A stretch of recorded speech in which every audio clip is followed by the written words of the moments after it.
Good morning, church. It's Pastor Mike. I hope you're having a good morning today.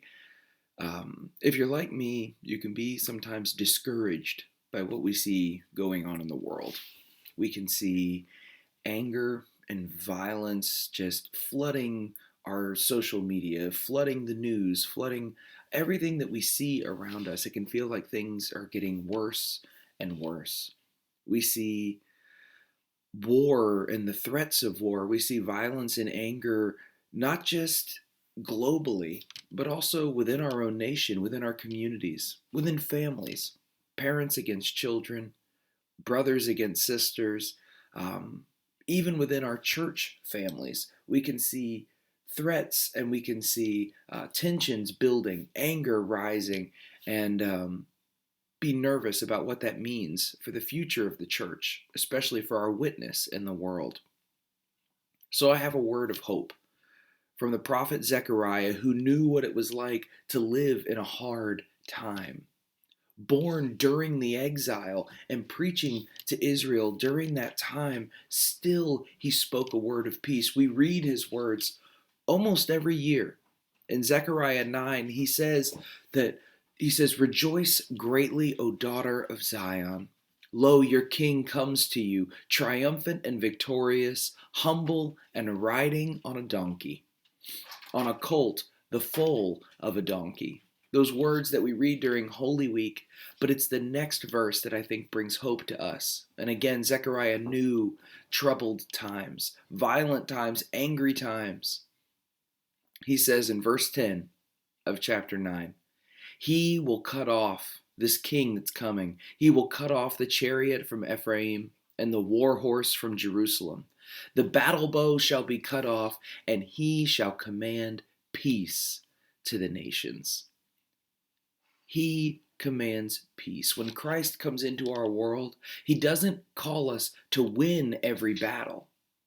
He says, "I've already won the battle. You put down your battle bow. Stop the fighting and be at peace with one another. Love one another. Listen and care for one another."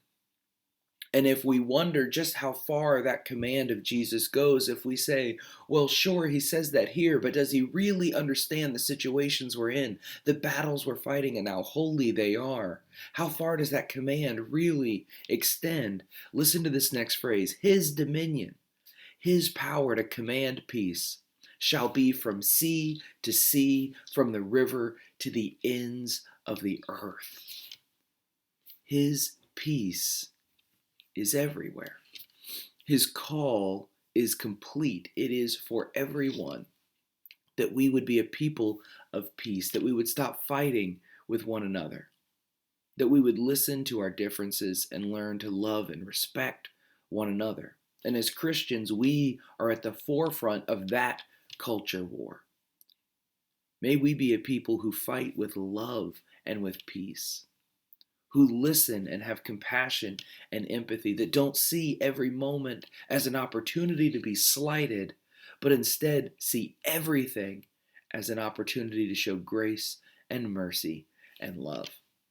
I believe that's God's call for us, just like it was for his son Jesus, who knew what it was to be fought against, spoken against, lied about, persecuted, killed, and still sought forgiveness for his captors and his tormentors, who loved them to the point of death. Even when it cost him everything, he gave it all for the people he loved. May we be that kind of church. May we be those kind of Christians. So my prayer for you today is that you know that you are loved by God, and that you would turn and love others with that same love. And by doing so, we would change the world, that we would be the ambassadors of Christ who commands peace to the nations. So go, bring peace wherever you are today, and know that God has already won the battles, and that we can put our weapons down and know peace in our hearts. God bless you.